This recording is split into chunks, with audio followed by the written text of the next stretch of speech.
have a panel which is called Limits of Liberal Feminism, NGOs, and Feminist Activism in Eastern Europe. It's a very hot topic, and it has been discussed already during these 2 days quite a bit. A lot of critique and concern with the NGOs and what's happening here in Eastern Europe with all the funding coming from the West and kind of changing the agenda of feminist movements across the East European context. So in this panel, we'll try to see not only the critiques, but also actually potential of the NGOs in the feminist struggles in contemporary Eastern European areas. So I want to present the 2 speakers. Unfortunately, one of the speakers is not presenting in this panel due to personal reasons. So I want to present Jolanta Bielskiene here. She holds a PhD in political science. Her research interests lie in concept of solidarity, emancipatory politics, social and political movements, class struggle in Bolivia. Jolanta has a vast experience in political public relations. She has run various political campaigns for Lithuanian social democrats and was the head of Social Democrats publicity.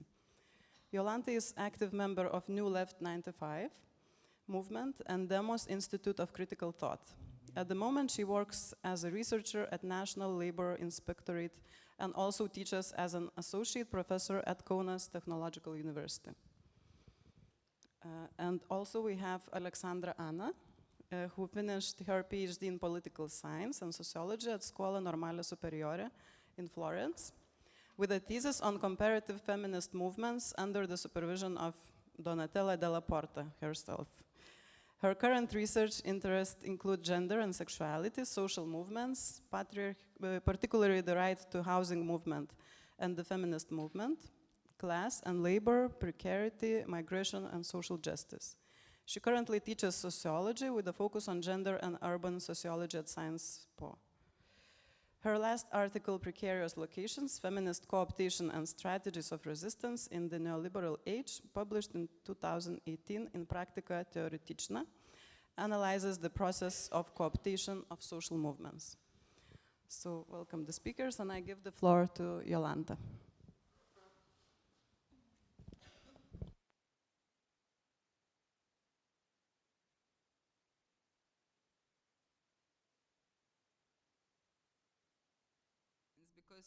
During these 2 days, I think we touched so much on what I was planning to talk about that I either had to take it out of my presentation or I got confused, and I think about some things I need more time to reflect on that. So it becomes more difficult. But when I was asked to talk about this, the limits of liberal feminism in Lithuania, I said, okay, my topic will be the unlimited liberal feminism in Lithuania. And you probably will see from my presentation that this is the case in Lithuania, because a lot of feminism at the moment, it is to do with actually liberal or neoliberal agenda, and it's much more popular than critical feminism. And actually the proof of that we can see of how many feminists from Vilnius are here. Not that many, actually. So I have to say that they didn't make a big effort of actually hearing the other side of the story. But when I was thinking about this presentation, it came to my mind the controversy about the film Kramer versus Kramer. And the controversy was actually from the feminist side. There was a lot of critique from the liberal feminism towards the film, saying that it showed women very vulnerable, that, you know, the woman who tried to kind of pursue her career, she eventually lost. She lost the custody of the child, that she was made to be weak and to give up a child and all that. And I thought, there's something strange in that critique, because it doesn't give a key of what to do, or you know, what is this situation, you know, for the woman and the family. And then I thought, no, actually the key probably is to look at this through patriarchal capitalist structures. And when you open with that key, then, and you put a man in woman's position, as it was done in that film, all of a sudden many things unravel, you know.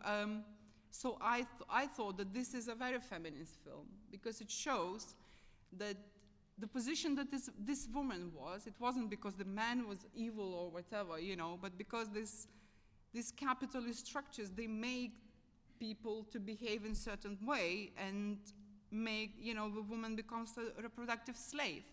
That's her place, and there is no way out of this. But I don't want to continue about the film. It was just, that just gave me the thought of different feminism attitudes of critique. And coming in, before we can go to thinking of today's feminism in Lithuania, we have to acknowledge the specific situation that Lithuania and other Soviet countries were in, because during the Soviet time, emancipatory policies were implemented. We had, women had support from the state by guaranteed childcare, medical care, like childbirth was compulsory in hospitals, there was no question about that. Guaranteed work, you know, guaranteed coming back to work after giving birth. Even I remember there was this thing that like during the pregnancy, at certain month of pregnancy, women were giving the so-called easier work. So they were replaced at workplace, so the work wouldn't be difficult and all this. I don't know how many countries have this policy now, probably none. And of course, legalized abortion in the 1950s. So all these things, you know, would really seem as a positive thing. Even like, you know, we heard Agni yesterday talk about these women's councils, and you think this is an amazing thing, you know, except there were like two kind of sides of things attached to that. One thing, the Lithuanians were always very resistant against the Soviet occupation. So anything implemented by Soviets, even if we could see now as a positive policy, was taken aback. It was always, people would quietly against it because it's Soviet. But on the other hand, these things that were given through these policies became a natural thing. So for example, afterwards in Lithuania, if there were like conservatives who tried to do the abortion ban, nobody could believe that this is even being raised as an issue, because women never thought about this as being an achievement of certain policy. It was like a natural thing. How can anyone say that, you know, abortion should be banned? So that was a positive thing. During societies, the independence movement, this conservative attitude towards women has risen as an alternative to Soviet politics. So anything that was Soviet became anti-Lithuanian. So all of a sudden, you know, at the center of all these societies kind of movement, we had these issues saying, oh, the Soviets killed the motherhood, we have to return the mother to the family, because look, you know, how wrong this is just to have like 8 months or 1 year maternity leave. The woman has to stay for 3 years with her baby. So this was, all of a sudden, the conservative attitude became a progressive attitude in Lithuania. So, and still actually, a lot of people would consider that as being progressive by saying that it's better to give birth at home, or we just have a longer stay with the newborn.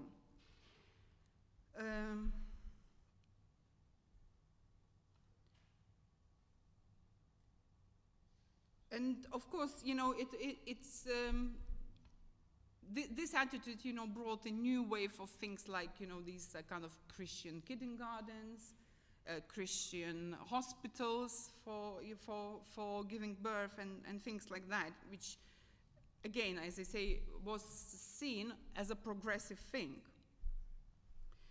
But having that conservative attitude aside, what is more important for us, talking about the feminist movement, is that since regaining independence, Lithuania increasingly became a land of glorification to neoliberalism. And it was, of course, in relation to Lithuania being a very pro-EU country. I think the statistics show that Lithuania is the most pro-EU country in the whole EU. And also being very pro-capitalist, because we gained independence in this neoliberalism, in the peak of neoliberalism. And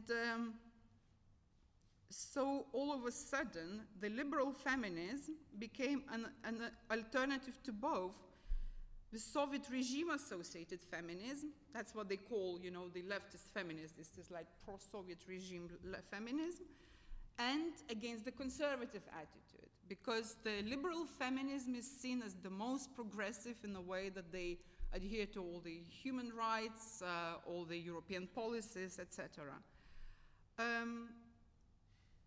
So it's not surprising that, you know, anyone who considers themselves as progressive or kind of liberal left, these people, you know, moved towards this liberal feminism and considered that this is the only fight for women's rights.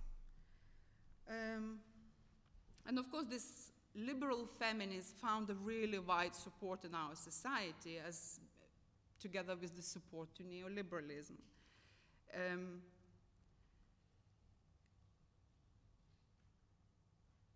This liberal feminism, I often almost say neoliberal feminism in Lithuania, is it's mainly about the lifestyle issues, about women kind of reaching their careers, and even doing some kind of feminist activism, you know, in a way that kind of some street actions and things. But when you look closer, these actions are actually mainly related to some companies' PR, or like business PR, or, you know, this, even as we speak today, we have another feminist conference in Vilnius yesterday and today, which is organized and led by Milda Dargužaitė.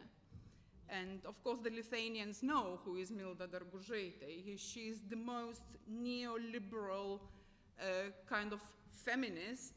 And the whole conference in Vilnius is actually dedicated to successful women and how can they be even more successful in their businesses by actually proving that women are even better than men in this. So, and I just looked at the articles, the media is full media coverage about that, and they talk about how it's important, you know, even for 6-year-olds to start talking about how girls can achieve a lot in their careers and businesses and things like that.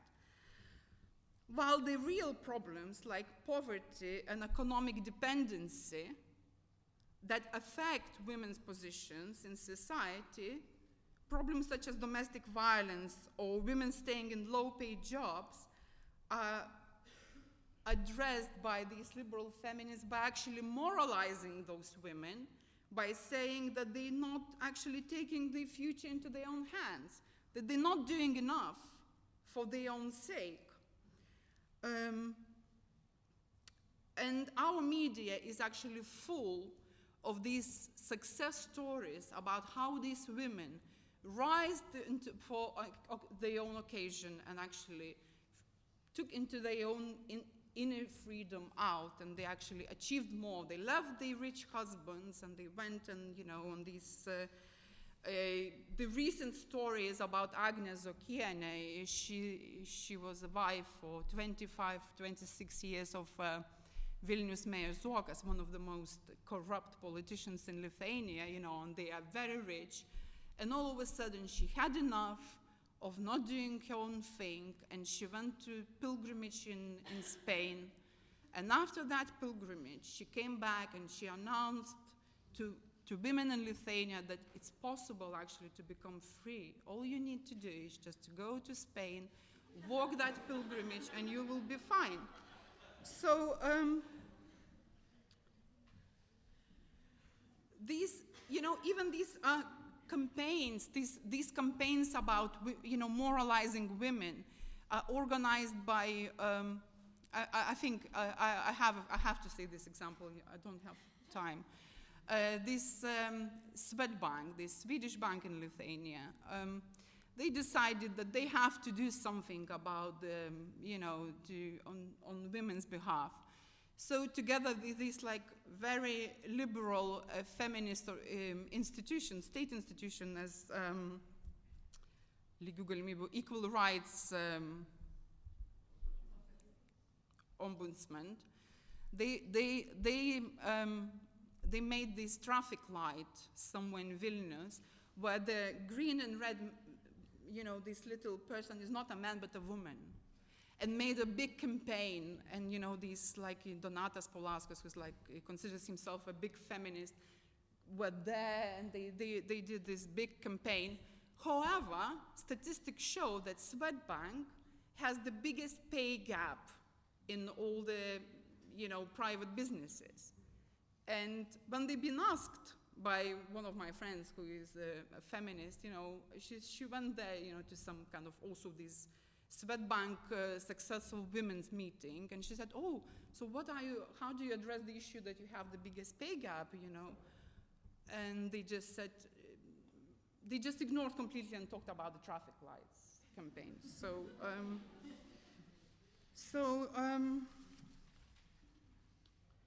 Also, we have a lot of these pseudo-celebrity radio shows about feminism. Talking about basically encouraging women not to be ashamed of different identities. And they had this all kind of social climates promoting individual freedom, most of the time at other women's expense.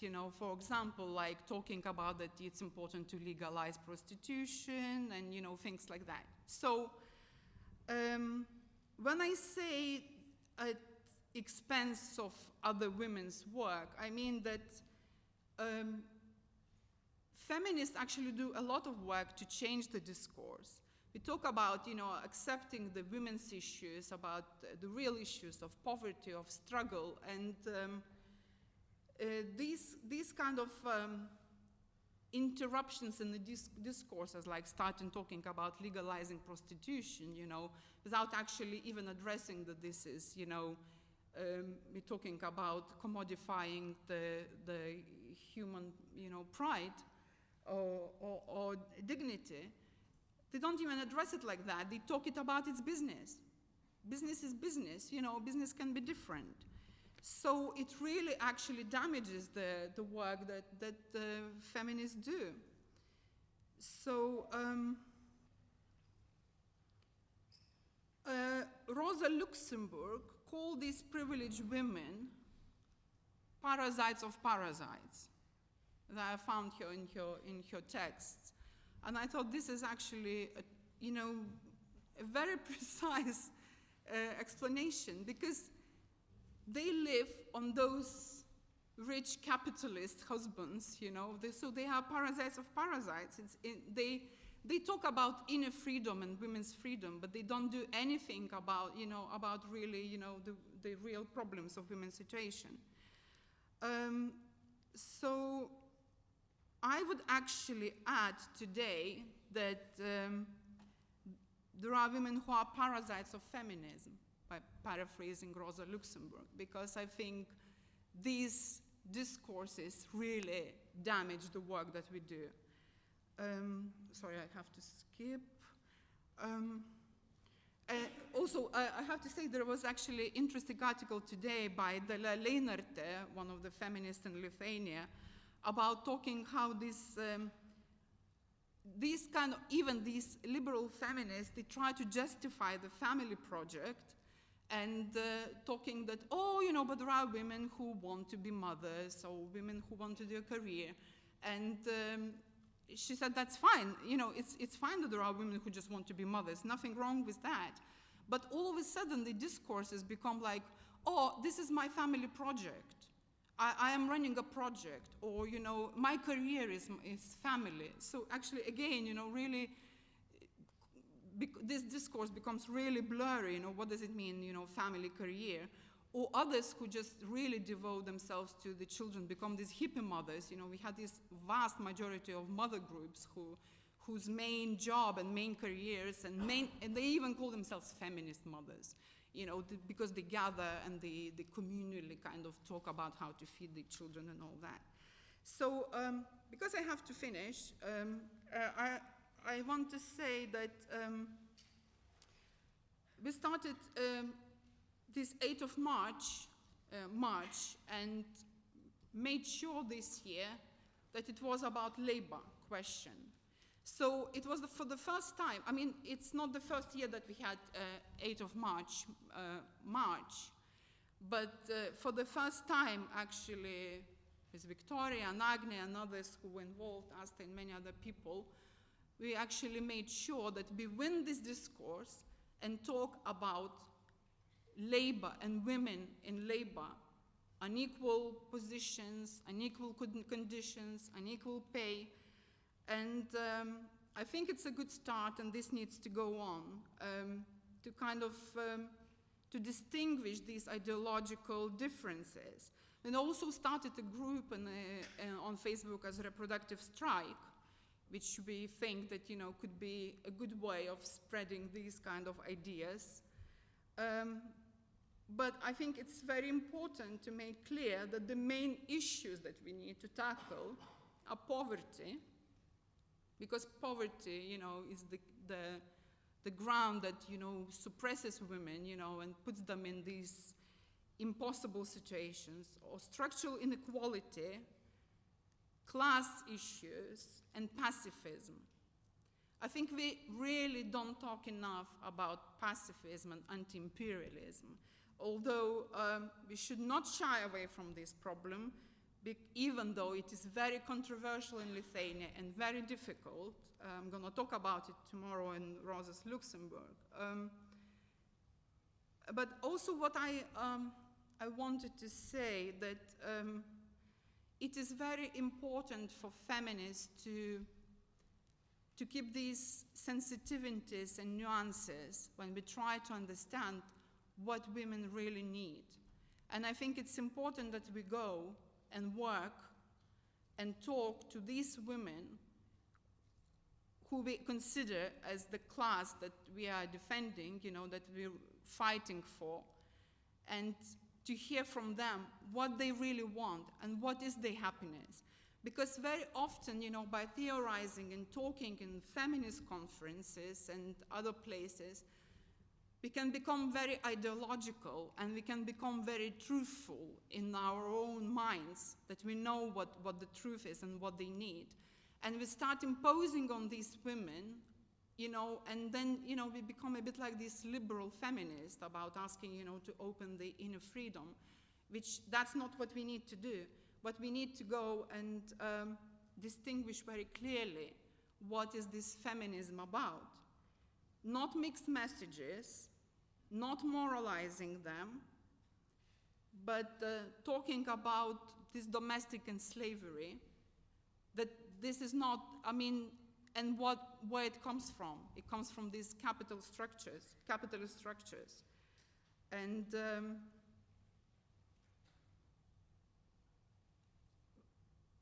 I'm probably gonna finish with one of the examples of these sensitivities. For example, on the 8th of March,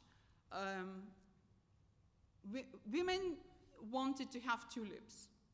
Because in Soviet times, 8th of March was the day when women were giving tulips in Lithuania. And they would march with these tulips and all that. And of course, all these more progressive feminists and liberal feminists were very much against it, because they said, oh, this is the sign of Soviet, you know, we don't want to be associated. So eventually we put the tulips in there in the pictures. And I think if those women who receive tulip once a year And these working women that work in really hard conditions and live in poverty, I'd rather give them a tulip, even though people would think that it's a sign of Soviet feminism, than actually push them away.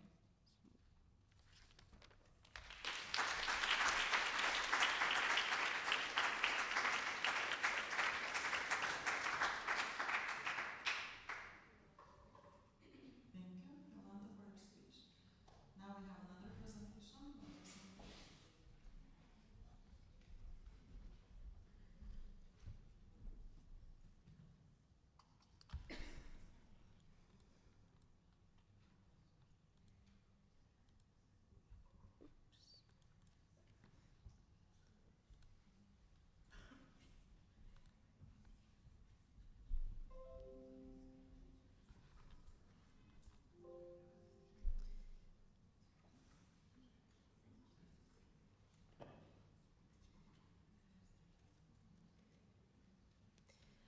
Hello, so I'll just continue a bit in the same direction in the sense of talking a bit about liberal feminism and its limits, but it won't be just this the focus of my discussion. What I'm actually trying to show in this presentation and in the paper chapter associated with it is that in Romania there was a passage during the recent years from let's say, blind politics of hope that was mostly associated with a liberal kind of feminism towards a more intersectional politics of hope.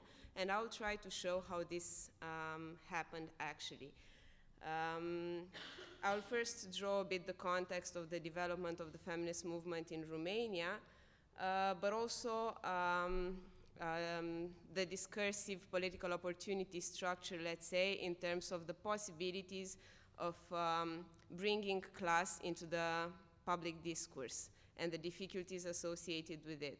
And afterwards, I will show how this politics of hope was countered from feminist positions by bridging different types of feminism, like Roma feminism, let's say the more mainstream NGOs forms of feminism, and anarcho-queer feminism. And I'll just try to show how these bridges were created and what levels. And I'm actually starting from Nancy Fraser's theories of recognition and redistribution, so especially her perspectival dualism. Nancy Fraser and other scholars argue that there was a paradigm shift regarding social movements' claim for justice, so from redistribution to recognition. So after the fall of the communist regime with the free market ideology and the ascendance of identity politics, claims for this redistributions were downgraded, and while recognition demands were increasingly predominant. So what Fraser and perspectival dualism is actually arguing is that we need both of them in order to foster political projects that would achieve social justice. She's also arguing and showing how claims for redistributions can have intended or unintended effects on recognition and vice versa. So this is how she's showing that we actually need both in order to achieve social justice claims. So starting from these ideas and looking at the feminist movement in Romania, I was wondering how it developed in this liberal form, why, and what were the potentials to bring class and the class discourse in that specific context.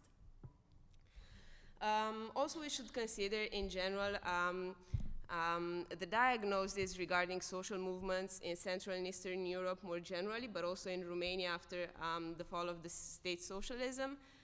So social movements were considered to be transactional, depoliticized, demobilized, and tributary to donors and to their financial subsidies.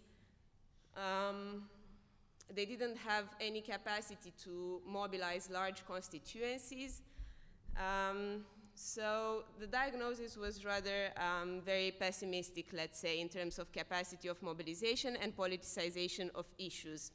However, more recent research has showed a variety of forms of mobilizations, tactical repertoires, and groups, not just NGOs, but also informal groups that are less visible for a variety of reasons in the public sphere, but they do exist. So when we are making this kind of diagnosis or claims, we miss this kind of more street informal groups that actually exist, and they existed from the 90s.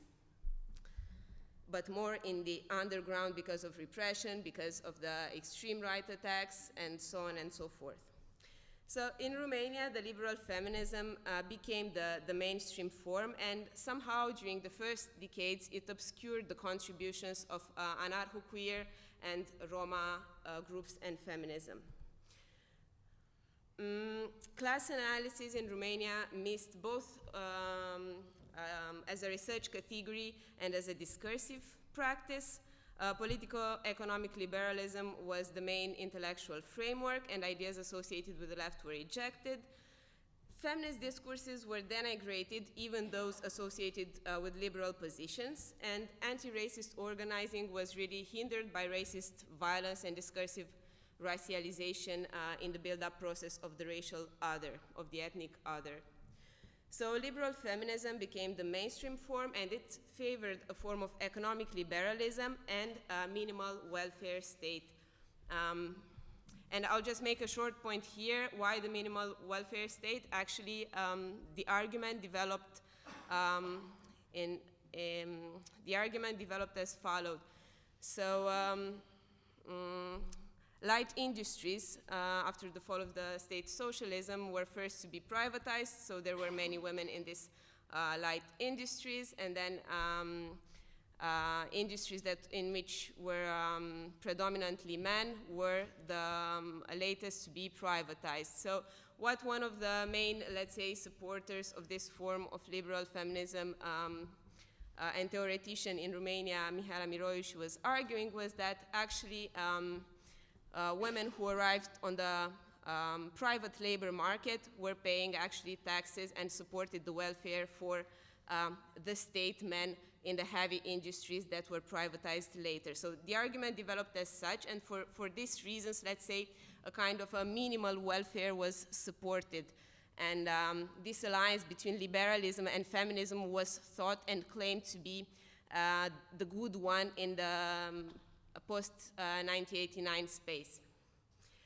Anyhow, at the end of 2000, class was rediscovered, scholars argued, through the Western capitalism's crisis, but also through the build-up of a network of young scholars in various areas, civil society actors, and journalists.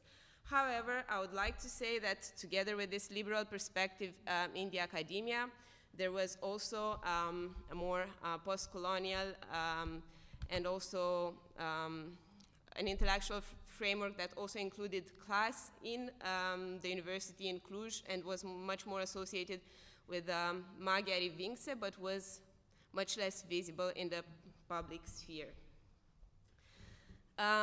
Just a few short steps regarding the developments of feminism in Romania. It developed in the beginning in the academia at the end of the 90s, and it was associated with the development of gender studies. In Bucharest, in the beginning, from a more liberal perspective, in Cluj, where class and ethnicity were much more present as research categories and discursive practices. Afterwards, there was this development of various NGOs and research centers that started to contribute in official politics and collaborate with official actors. And this was also supported by the development of different gender equality bodies and non-discrimination bodies and agencies. And then this participation in policy making thought to foster professionalization, and claims as feminism becoming NGOized and co-opted were rather common. However, the feminist queer anarcho groups existed from the 90s. They organized projects such as Ladyfest, but festivals, zines, and different other forms of organizing, but who remained much more in the underground. The same was the case with Roma feminism, but which for a while, I mean, they started organizing the same from the 90s, but also they were much more caught up between the Romani movement and the feminist movement, so they tried to find their place and strategies to address both issues. So actually the main argument is that with an opening of the discursive opportunity structure in Romania that was brought by the financial crisis and the refugee crisis, there was the possibility to bring class in the feminist discourse and in the feminist movement, because previously the anti-communist backlash really hindered this possibility. And through the normalization of collective actions and of feminist protests that were organized by these NGOs on the 8th of March, on the 25th of November, that became really routinized, a process of knowledge exchange and practices happened between different forms of feminism. And this was also due to various overlapping membership between actors that were members in various movements. So they were both in the anarchist movement, in the LGBT queer movement, or in the more mainstream feminist movement, in the housing movement. So through this overlapping membership, this potential opening towards a more intersectional politics for social justice was somehow developed from feminist positions. So I'm arguing that beyond demobilization and depoliticization associated with the process of NGOization, the bridge building between discourses, movements, and tactical repertoires contributed to the creation of larger collective identities and internal diversity necessary for collective action, and towards an intersectional politics beyond the white middle class enabled feminism. And this did not happen without tension. I just don't want to picture just positive image about it, but I will show how this happened. I'll just skip this part because I guess I won't have too much time, but I can give you some ideas about the methodology that I used. So how this happened, the bridge building process happened within the movement between different forms of feminisms. So between the mainstream liberal feminist NGOs and Roma feminist organizations through joint projects. And these overlapping memberships and activists who acted as brokers played an important role. And I will just give an example. Two activists working together at a Roma organization called Agenția Împreună nurtured the idea of bridging between the feminist movement and the Romani movement or issues. And after they left the agency, they built up together a common project addressing the issue of violence against women, thought to be the common framework at the grassroots level in various communities. A similar process happened between queer self-managed feminist groups and queer Roma feminist activists, more in the political and artistic sphere, but also at the level of contentious mobilization. And here, I just want to give the example of Juvlipan, who is a queer Roma feminist theater group who wrote and played various plays politicizing different issues, both from the Romani community, but also related to the feminist movement's concerns.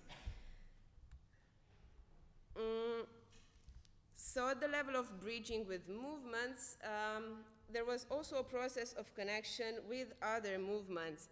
And here, this space, Macaz Theater Bar Cooperative, played an important role in this process because it was it acted also as a space that allowed for the connection between various movements for social justice to come together. So a lot of the feminist plays from Juvlipen were played in this Makaz. Also, the queer feminist collective Dysnomia had members that were both part of Makaz, that were also part of the housing movement. I'm just trying to show this idea of brokers and of overlapping membership that really played an important role to go beyond these tensions between different forms of feminists and different dissensions, and to try to find a channel of communication in a certain sense. Regarding the rights to housing movement, Makaz also hosted the Common Front for the right to housing that also developed in Cluj against Romani people's eviction in Patarăt. Members of the Dysnomia queer feminist collectives were also part of the housing movement. They also collaborated with this Roma feminist NGO Eromnia, which is more, let's say, an institutionalized kind of organization. So there was also this bridging at the level of various forms of movements. But there was also bridging at the level of repertoires, and here it's important again to look at class and the issue of recognition and redistribution that I was talking about in the beginning.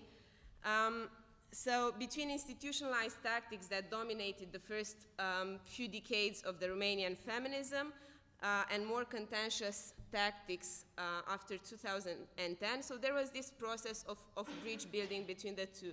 And I gave the example of slut walk because it was the first time actually, I mean that was the event that is also claimed in the community to, it stayed in the collective memory as the one who allowed for the bridging of various forms of feminism who were thought to be really, not finding necessarily a common ground. So here, various organizations such as Front and different collectives associated more with the anarcho-queer scene, but also with the collective Dysnomia that I just showed you previously, started to collaborate to organize this slut walk protest. Regarding to the discussions that we had previously related to NGOs, definitely there were some feminist NGOs who adopted at the time a much more liberal position and who thought that by participating at this protest they would lose maybe potential funds and it would look bad on their CV, so they didn't want to be affiliated with the march. But they allowed some of their members to participate at the protest.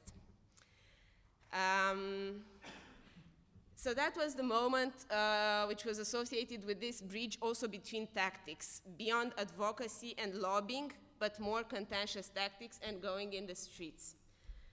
And this process also continued after the slut walk with the anti-austerity mobilizations in 2012, in which there was a strong feminist component at this anti-austerity mobilization. There was a feminist group that consolidated and brought some feminist messages and perspective, let's say, to these general protests. And there were some divisions that were resented because on the one hand, during the anti-austerity mobilization, so you had more radical messages, anti-capitalist, anti-militarist, against corporations, and you had more mainstream liberal democratic messages coming from the NGOs, but both of them trying to put a feminist perspective. And what I wanted to show you, I had a picture, no I didn't, sorry. Yeah, here anyhow, there is a picture with I Love Democracy that I don't know if you can see on the right. It became really popular during the 2012 anti-austerity protests, so it came from a person associated with a more liberal NGO at the time. And it was a kind of a message with which other groups were not necessarily in the same line. But nevertheless, these two groups, they coalesced together to stand against instances and racist attacks during the mobilizations.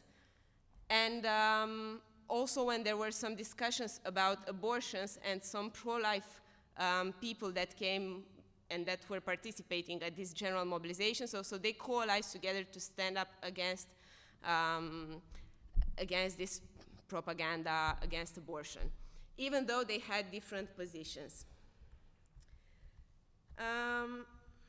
So that was the bridge building at the level of repertoires of action, and at the discursive level, so there was a repoliticization of class, of gender, and of ethnicity out of these encounters through collective actions that brought to light some tensions and different perspectives, but out of them, I mean, they made visible these tensions that were lacking in the mainstream feminist discourse, and made activists also to reconsider some of their positions and also those of the formal organizations, and allowed this process of bridge building.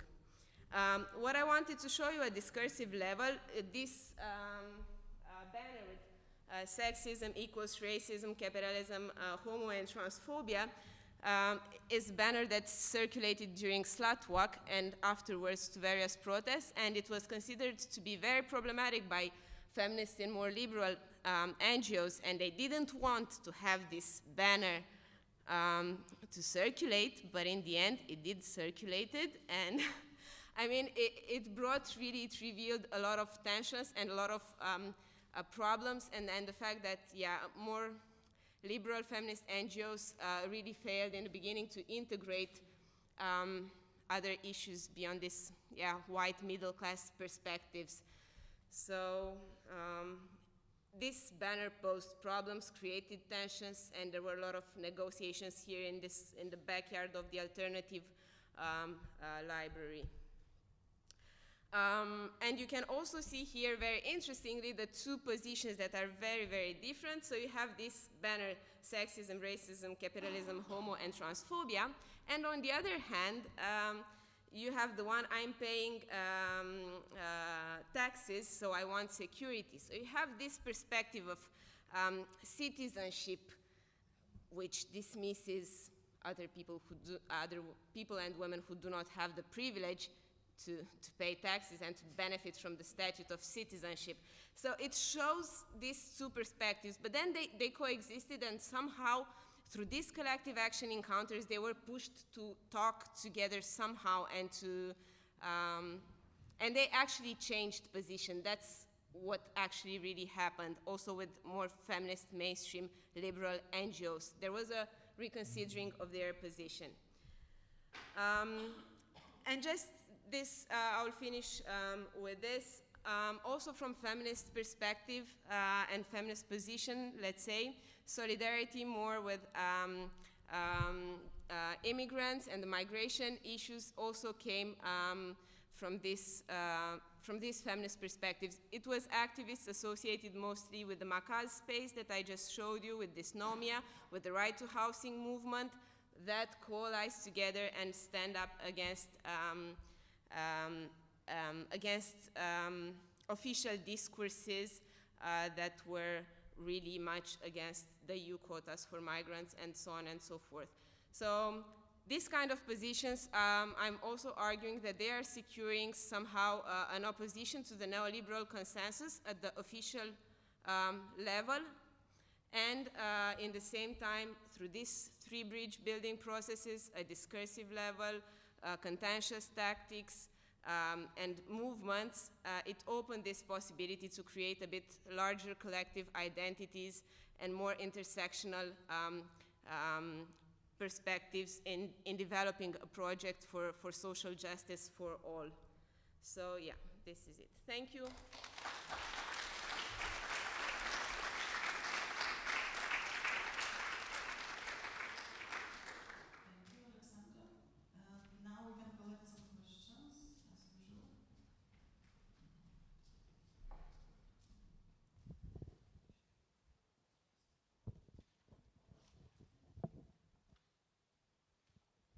Anyone?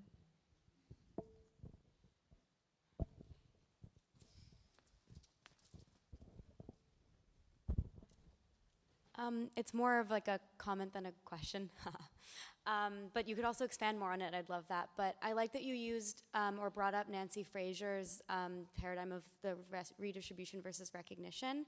And I think it has something to offer the discussion we had earlier about like, is there a contradiction between a more Marxist or materialist understanding of like how gender, race, class intersect or exist as one experiences them, and how and like whether that is like, yeah. So I think like her kind of thing would kind of be against a sort of intersectional worldview, because in a lot of like common ways intersectionality is understood.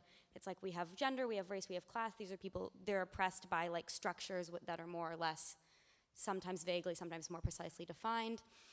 And when you have one of these oppressions, they all like sort of combine together. So it can be kind of good because you can have people say like, oh, class is one of these. Sometimes class gets totally left out and you only have people talking about, gender and sexuality and race.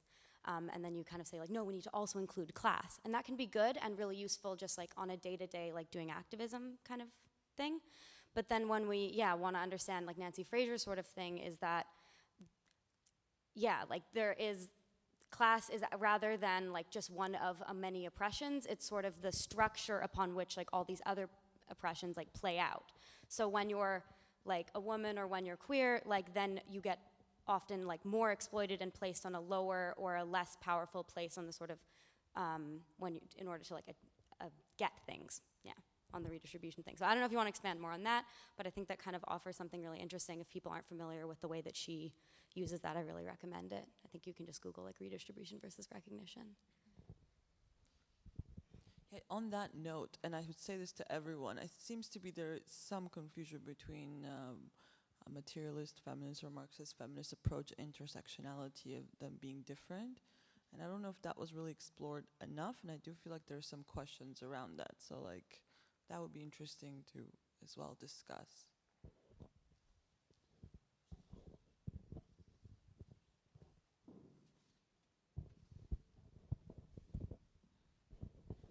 I saw you had a slide, but you didn't get the chance to present it, so I'll ask the question. Could you tell me more about your methodology in the research, just shortly, and maybe a few words on what didn't go right in between those groups that you researched, which we didn't see? Because sometimes for activists there are these small or big differences which seem unbreachable. So if you could just give one or two examples, I'd be very grateful.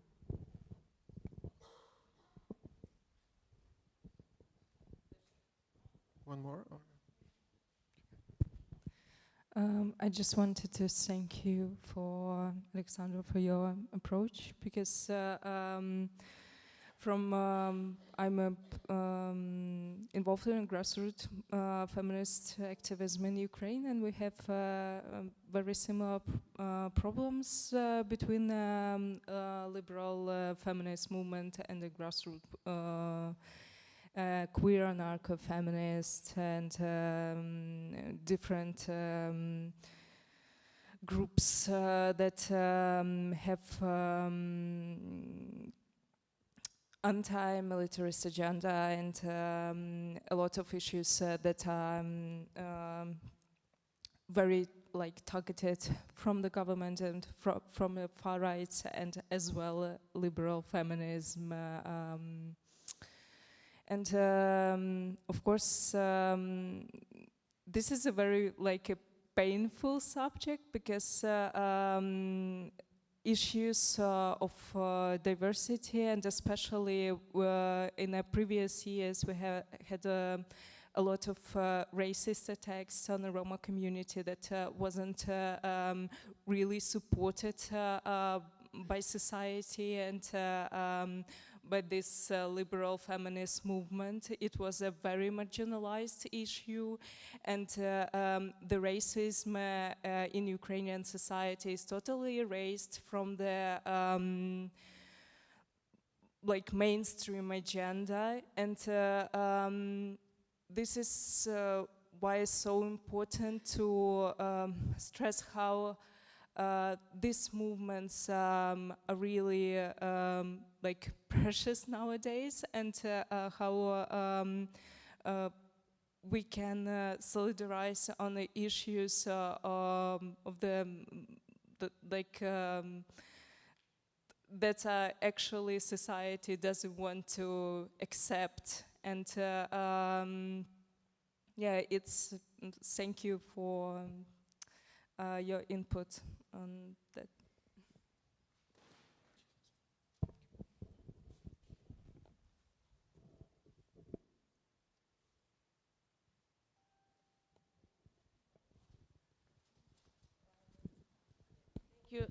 Thank you for your questions. I'll just start with the idea of, with the issue of methodology. So this is part of my PhD thesis that I just finished. And it was a comparative project also with Belgium. For these chapters, I used the interviews that I did in Romania, 44 interviews, but also like document analysis, and I analyzed and coded them with NVivo, and yeah. And on the issue of intersectionality, actually it came a bit out of the ground from activists themselves, like talking, politicizing, and discussing it in these terms. I didn't impose or came with with an intersectional theoretical framework. That's not the theoretical framework necessarily on which I draw particularly like my big theory, but it really emerged from the ground. And related to the tensions, and also maybe relating it with racism and other questions, and yeah, examples of tensions on this way towards, let's say, much more bridge building. For example, also during this slut walk organization, there were some racist slippages that were called.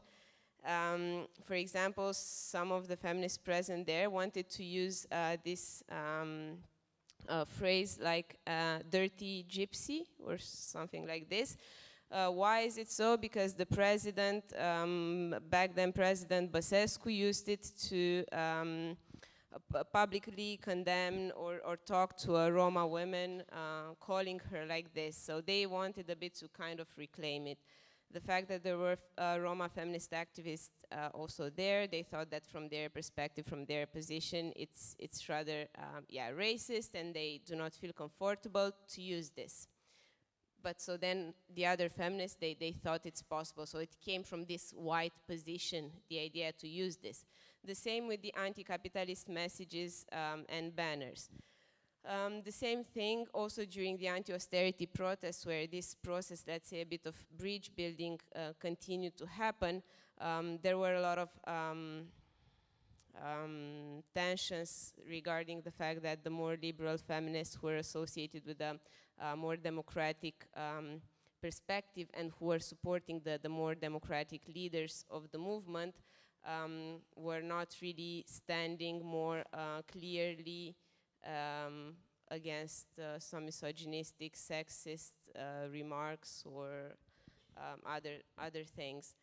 I don't know. I think there are some other examples. These were just the ones that came into my mind right now, and yeah.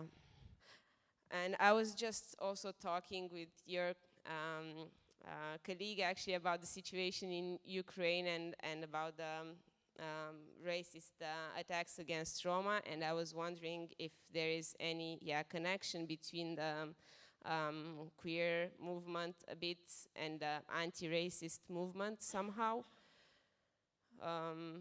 Because I think this in Romania, this politics that I have the feeling that is developing more through these bridge building processes, it's claiming definitely an anti-racist perspective, also through this bridge building with the housing movement, because the anti-eviction protests touched Roma people and Roma women actually.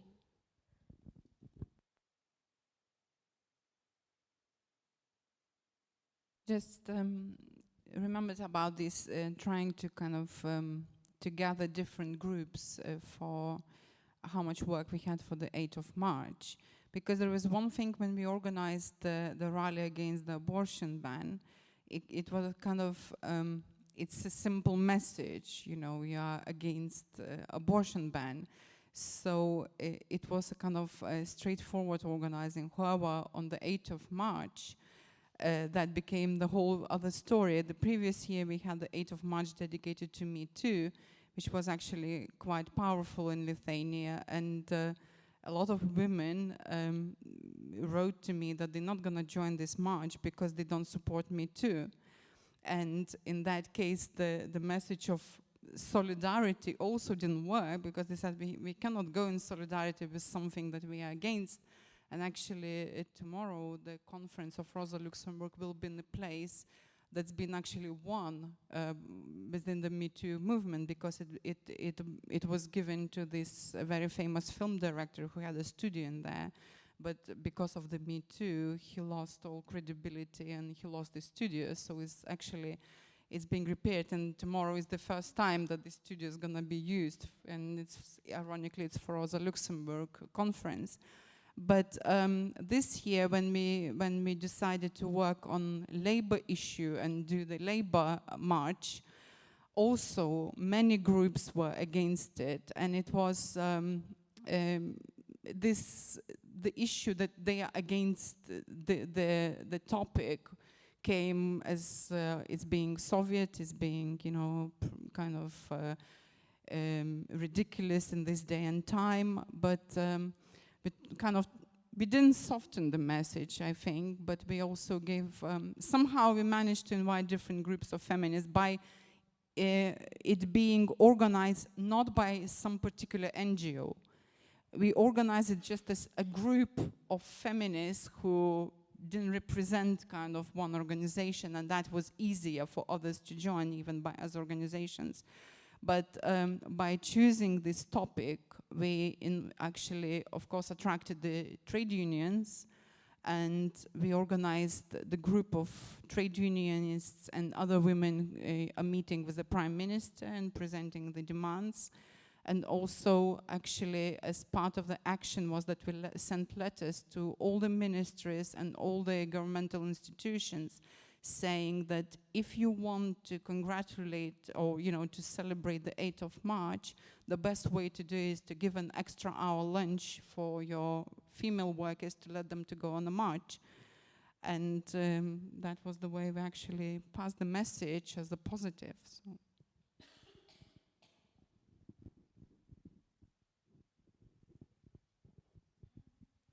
Any more questions or comments? Or yeah, there's one. Hi.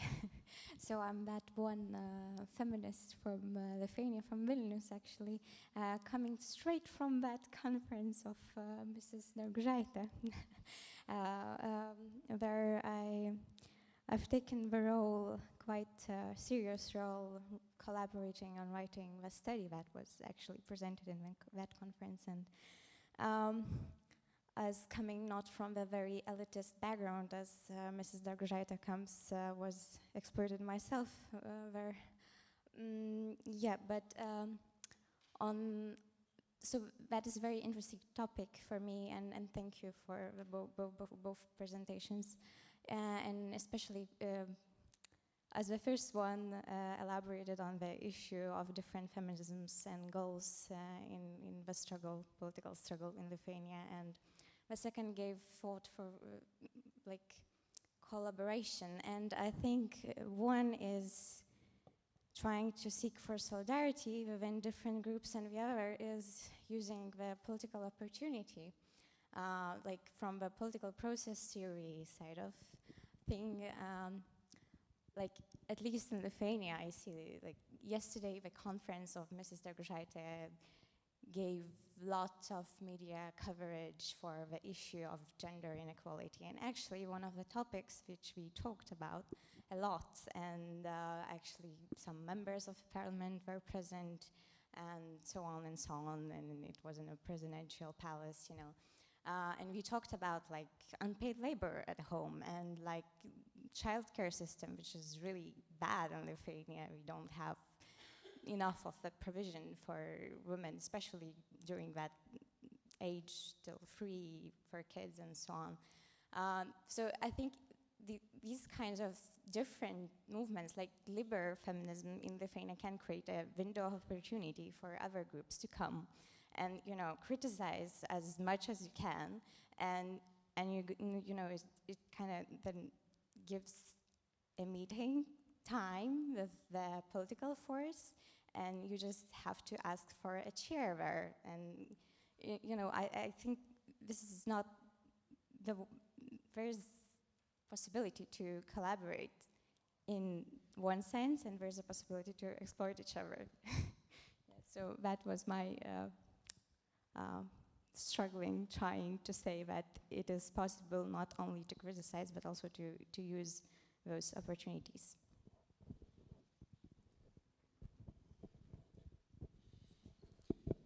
Collaboration, it's like somehow brings me, thank you very much. I mean, it's very interesting. It brings me kind of pictures of Second World War.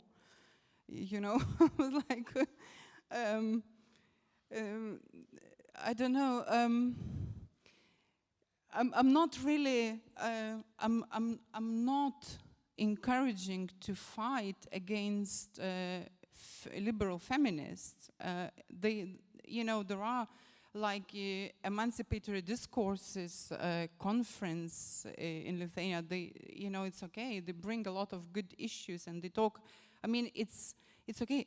With Dargužaitė, I think it's another story. You know, if you would ask Dargužaitė, what is the problem with the child care in Lithuania, her answer would be, yes, it's not enough privatized. And I have a big problem with that.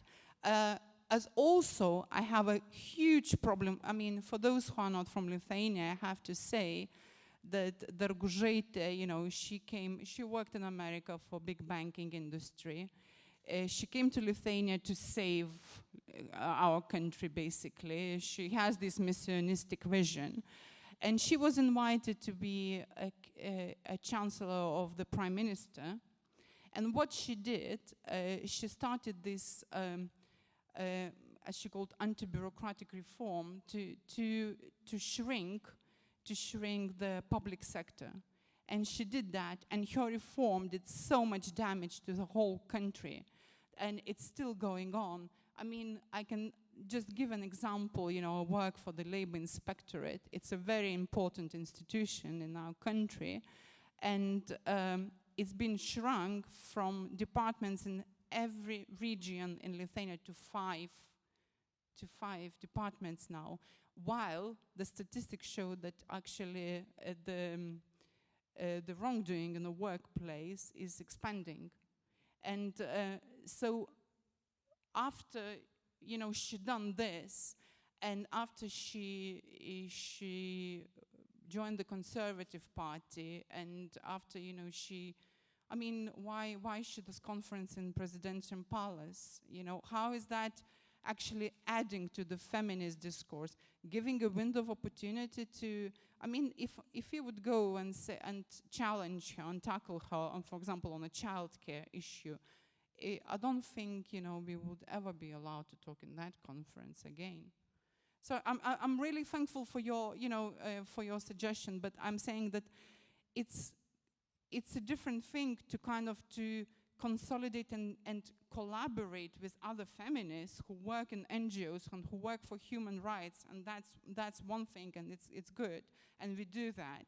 But it's all other issue to collaborate with a rich business club.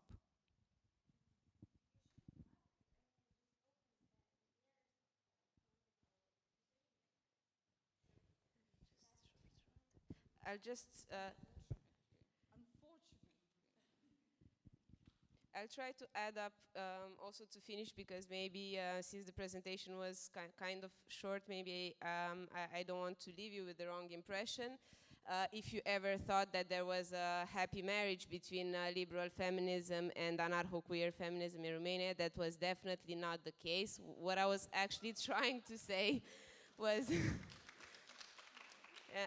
that there was a process of discursive contamination coming from racialized groups and from Romani feminism and from anarcho-queer feminism towards what were liberal NGOs in the beginning, who revised, some of them a lot, their position to include class and ethnicity along with their fight and to reconsider their position. So that's what happened.